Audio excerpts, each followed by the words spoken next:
আম্মুর শোকেজে রাখা কাঁচের প্লেটে ভাত খেলাম দেখে আম্মু বাসা থেকে বাইর করে দিয়ে বলল, যা ঢাকার 30তম আন্তর্জাতিক বাণিজ্য মেলা থেকে ঘুরে আয়। ওইখানে গিয়ে দেখি কেউ কেউ প্লেন নিয়ে চলে আসছে এই বাণিজ্য মেলা দেখতে। এরপর ওইখানে ঢুকতে গেলাম আর সিকিউরিটি গার্ড মামা বলল যে, মামা ঢোকার আগে 50 টাকার টিকিট কাটেন। তো আমার পকেটে যেহেতু 50 টাকা নাই, তাই আমি চুরি করে ঢুকতে গেলাম।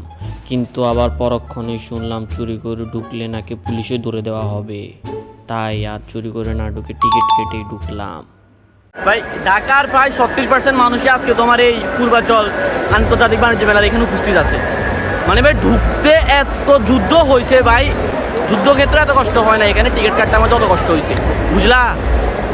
তো এমন না যে আমি বাণিজ্য মেলায় আসছি কিছু কিনবো না, কিছু কিনে মতো টাকাই আমার কাছে নেই। সর্বমোট আমার কাছে টাকা থাকার কথা 150, কিন্তু দেখি 170 টাকা আছে। 20 টাকা কোথেকে আসছে আমি জানি না। তো ঘুরবো, জাস্ট ঘুরবো, দেখবো। মানে শুনলাম যে এখানে একটা বাণিজ্য মেলা হচ্ছে, সবাই আসতেছে, তাই আমিও আসলাম হুজুগে বাঙালি দেখার জন্য। এরপর ওইখানে ঢুকেই সবার শুরুতে কিছু ছবি টবি তুলে নিলাম, কারণ আমার কাজই এইটা, যেখানে যাই ওইখানে ছবি তুলি। পোলাপাইনরে দেখাই বলবো যে, দেখ আমি বাণিজ্য মেলায় আসছি 50 টাকার টিকিট কেটে। এরপর একটু হাঁটতে হাঁটতে দেখলাম একটা সোফার গায়ে লেখা আছে প্রোডাক্টে বসে ছবি তোলা নিষেধ। তাই আমি প্রোডাক্টে বসে আর ছবি না তুলে ভিডিও করে নিলাম। এরপর ওইখান থেকে উঠে গিয়ে দেখি একজন দাড়িওয়ালা দাড়িপাল্লার আঙ্কেল ঝালমুড়ি বিক্রি করতেছে। তো ওইখানে কিছুক্ষণ দাঁড়িয়ে থেকে বুঝলাম যে আঙ্কেলটি ওইখানে ঝালমুড়ি বিক্রি করতেছে না, উনি ওইখানে ঝালমুড়ি বানানোর মেশিন বিক্রি করতেছে। তো ঝালমুড়িওয়ালা আমার কাছ থেকে ঝালমুড়ি না খেতে পেয়ে আমি ওইখান থেকে মন খারাপ করে চলে আসলাম। গার্লফ্রেন্ডের জন্য জুতা কিনবো, জামা কিনবো।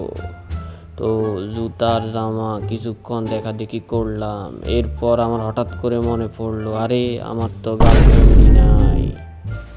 তো এরপর ওইখান থেকে মনে কষ্ট নিয়ে চলে গেলাম হাঁড়ি পাতিলের দোকানে। হাঁড়ি পাতিল কিনবো ভাবছিলাম, কিন্তু হঠাৎ মনে পড়লো আমি যদি এই হাঁড়ি পাতিলগুলো কিনে নিয়ে যাই, তাহলে তো আমার আম্মু ওই হাঁড়ি পাতিলগুলো দিয়ে আমারই মারবে, তাই আর ওইগুলো কিনলাম না। এরপর হাঁটতে হাঁটতে হঠাৎ চোখে পড়লো ক্ষুদ্র ও মাঝারি শিল্প ফাউন্ডেশন।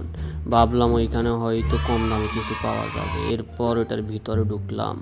ভেতরে ঢুকে দেখি ওইখানে কী সব বিক্রি করতেছে, যেগুলো কোনো কিছুই আমার কাজে লাগবে না। তাই আর আমি ওইখান থেকেও কোনো কিছু না কিনে বের হয়ে গেলাম এক বুক হতাশা নিয়ে। এরপর ওইখান থেকে বের হয়ে দেখি বাইরে একটা আয়না রাখা আছে, কোনো একজন ভালো ব্যক্তি ওইখানে আয়না রেখে গেছে। তাই আমি ওই আয়নার ভেতরে কিছুক্ষণ পোস্ট মেরে ওইখান থেকে চলে আসলাম। একটা ফার্নিচার দোকান, এখানে অনেকগুলা চৌকি আছে, হ্যাঁ খাট আছে, কিন্তু সবগুলোতে তোমার লেখা আছে বিশ্রাম নেওয়া নিষেধ। ভাবলাম মেলায় হাঁটাহাঁটি করে একটু হাঁপাই গেলাম, একটু রেস্ট নিব, কিন্তু লেখা আছে কি বিশ্রাম নেওয়া নিষেধ। কেন ভাই, একটু বিশ্রাম নিলে কি হয় বলেন, কি হবে একটু বিশ্রাম নিলে? তো ওইখান থেকে এক বুক পরিমাণ রাগ নিয়ে চলে গেলাম কাঁথা আর বালিশ কিনতে। তো কাঁথা আর বালিশ দেখতে দেখতে হঠাৎ আমার মনে পড়লো, আরে আমার তো কাঁথা আর বালিশ আগে থেকেই আছে, এই যেগুলো আমার দাদার দেওয়া। তাই ওইখান থেকেও বের হয়ে চলে আসলাম ইন্ডিয়ান দাদা বাবুদের একটা জুতার দোকানে, যেখানে জুতার দাম ইংরেজিতে দেওয়া আছে 1800 টাকা, বাংলায় দেখা আছে 1600 টাকা। হাউ স্টেঞ্জ, এটা কিভাবে সম্ভব? এটা তো একমাত্র ইন্ডিয়ান দাদা বাবুদের দ্বারাই সম্ভব। এরপর ওইখান থেকে হাসতে হাসতে বের হয়ে গেলাম। বের হয়ে গিয়ে হঠাৎ চোখে পড়লো নাবিস্কো, ছোটবেলার ইমোশন।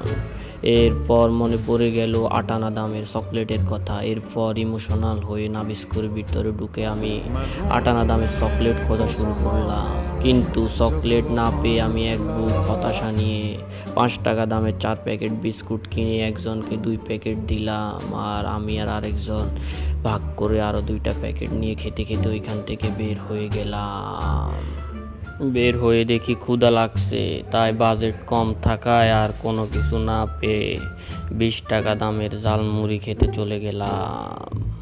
ঝালমুড়ির প্লেট কত বলছেন মামা? কত? 20-30। 20 টাকা দেন 3টে তাইলে। তো জালমুড়ি খেয়ে ওইখান থেকে বের হয়ে তোমাদেরকে এখন বলতেছি আজকের মতো বকচুদি এ পর্যন্তই। তো ব্লগটা কেমন লাগলো কমেন্ট করে জানিয়ে চ্যানেল সাবস্ক্রাইব করে পেজ ফলো করে ইনস্টাগ্রামে ফলো দিয়ে পাশে থাকবেন, কারণ পাশে থাকলেই পাশে পাবেন।